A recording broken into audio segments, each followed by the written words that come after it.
$1 million a year. But with that being said, this is a perfect example of playing down to your capabilities. Again, the Minnesota Vikings sleptwalk through this game. This dude Josh Allen will stink all to be damned again this week. Trust me. And then they got run through. Again, you are trying to put the responsibility of running a team, being the captain, steward of a ship, in the hands of a dude who's not that good. You ran the football 6 times. Kirk Cousins threw the ball 55 times and got 100 less yards than Deshaun Watson, who threw the ball 15 less times. Listen to that, man. That's crazy. They didn't even run the ball 6 times. Kirk Cousins scrambled twice. So they ran the ball 4 times. I understand when you behind, you have to take different measures. But come on, y'all.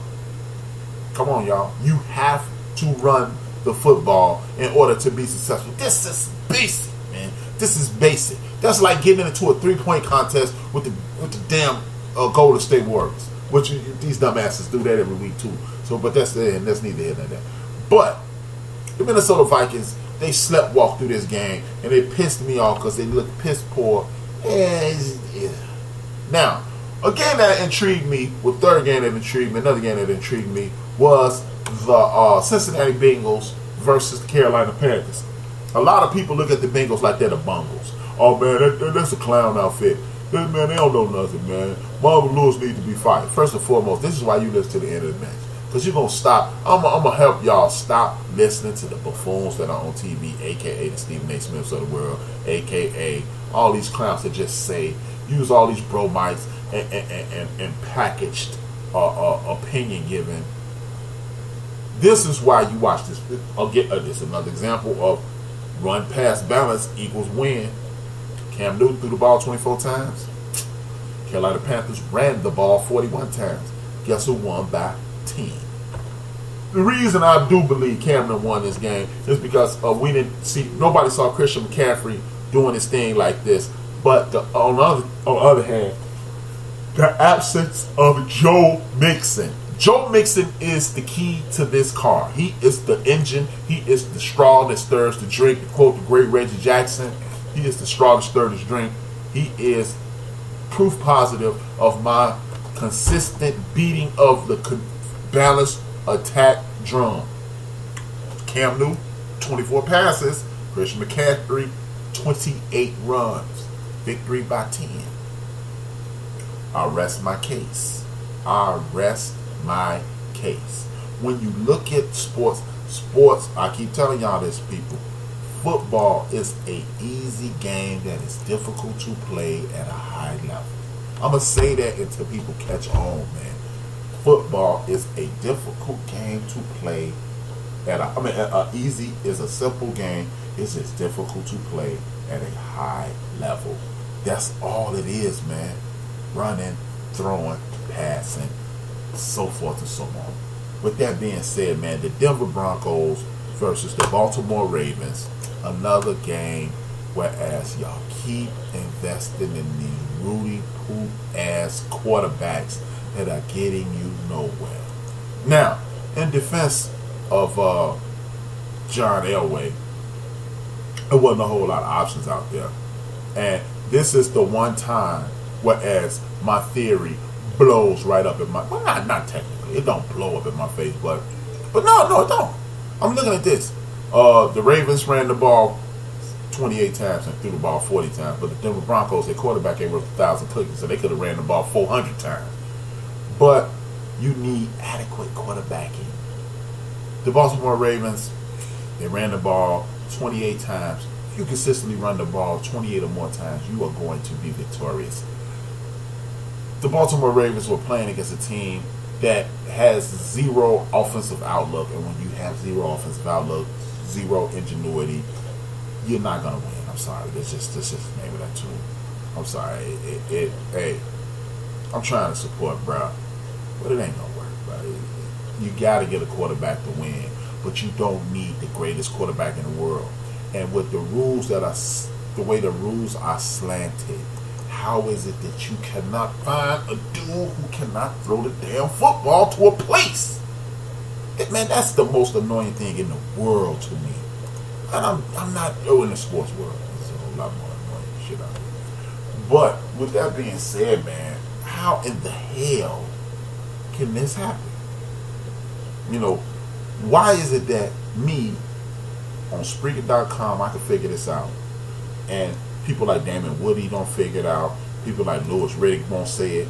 It makes me wonder: are they just up there saying stock? I mean, giving stock opinions? Are these truly your opinions? Because if I figure this out, and I don't have a tenth of the information that those two guys have.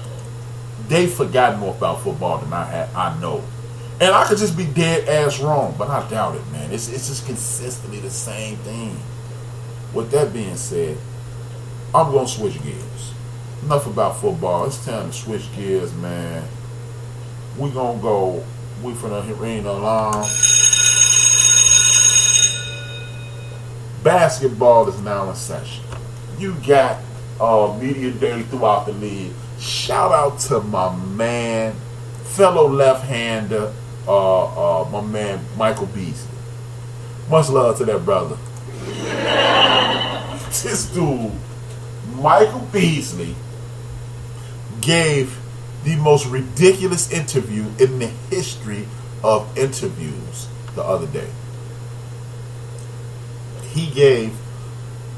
Marshawn Lynch somewhere shared a tear for what Michael Beasley said in his interview the other day. I love it. But the thing, what I really enjoyed about it is the person asked the same ridiculous questions over and over. What do you think you would be? She kept trying to ask him the exact same question, wanting him to commit to something and say something stupid like, "We're gonna win the championship," and then it'd have been a story today. So he kept giving her the same. She was asking stupid ass questions, and instead of giving her angry answer or a regular stock answer, he gave her an equally stupid answer. What do you guys see, y'all, after the season's over? What do you see her in the future? We'll be in the future at that point. Much big love, big ups to him, man. Because if you're gonna ask me a stupid ass question, I'm definitely gonna give you a stupid ass answer. With that being said, Saturday I covered the Eastern Conference Central Division. This is a division that Eastern Division. Today I'm gonna do the Central Division. This is the division that houses the Cleveland Cavaliers, the Indiana Pacers, Milwaukee Bucks, Detroit Pistons, and our own Chicago Bulls. I am not one of the people that subscribe to the concept of the Eastern Conference is so weak and the Western Conference is so strong.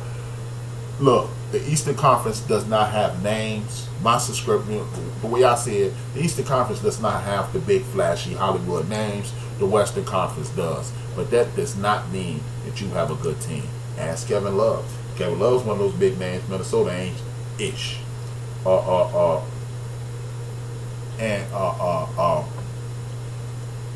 can go through the list. It is a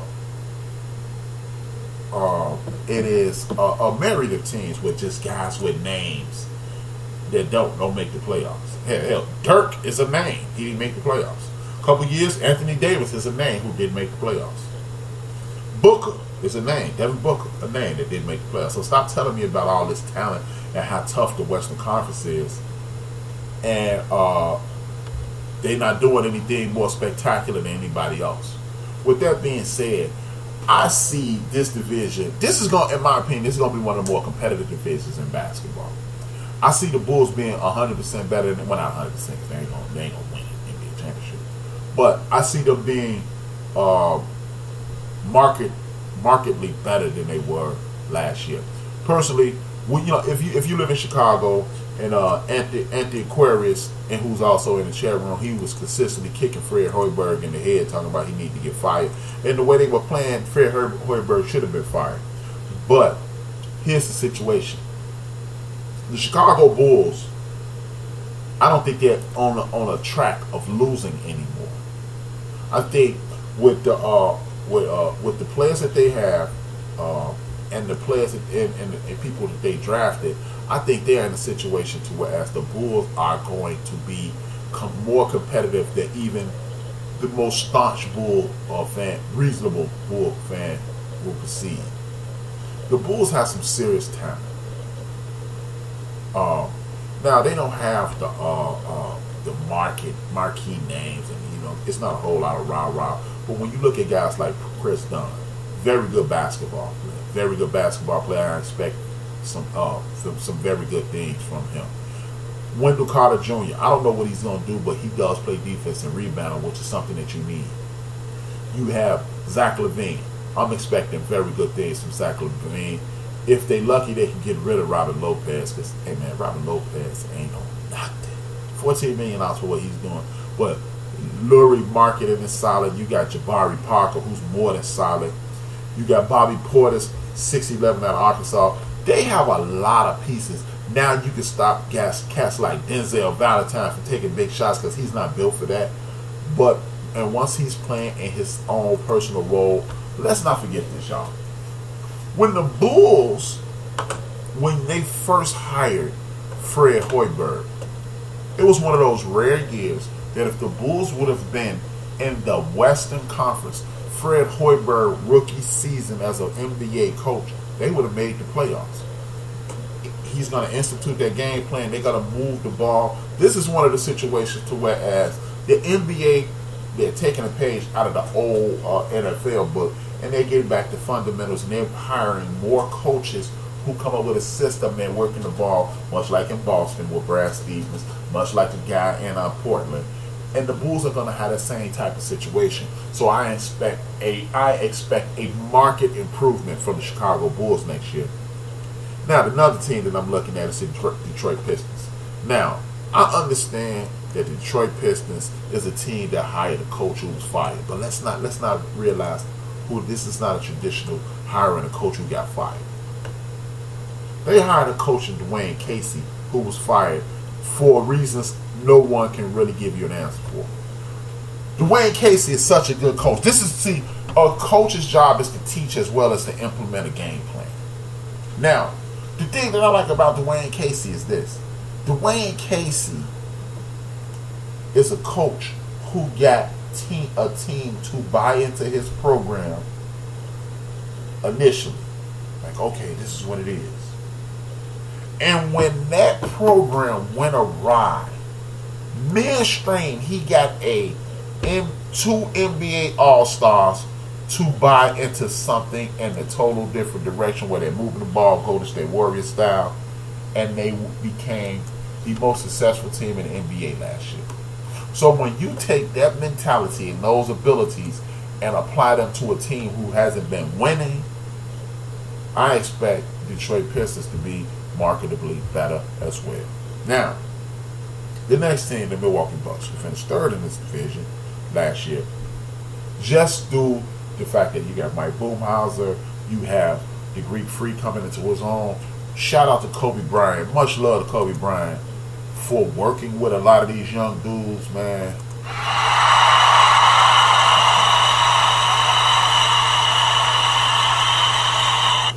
Kobe been going coast to coast, city to city, working with young ball players, making it known that the NBA is a fraternity, basketball is a fraternity, and you got a lot of dudes who don't. They just sit around and criticize. Kobe does criticize. Big ups to Kobe for being critical and not giving a damn what other people saying. But not only is he being uber critical, Kobe is probably cashing a nice check, as well as cashing a nice check. But he also helping the next generation to continue to make basketball go to another level. I got to give him big props for that. And with that being said, Kobe spent a little bit of time this summer working with Giannis Antetokounmpo, or if I said that wrong, the Greek Freak, damn it. Him and the Freak was working out, man. And I expect the Freak to be a legit Freak this year. I actually should have brought up this team last year. I think this team going to win the division. They have a lot of talent up there in Milwaukee, and with proper coaching, proper ball spacing and things like that, pace, they'll be a force to reckon with. They were a force to reckon with last year, even though they only won 44 games. Let's not forget they fired Jason Kidd in the middle of the season. They had a coach, an interim head coach, and they still finished over 500. Now, if you got a coach that's walking in today, implementing a program, you over the summer you got another program going, and then you matriculate that to the extrapolate that to the season, you should have nothing but success. The Indiana Pacers on the same page.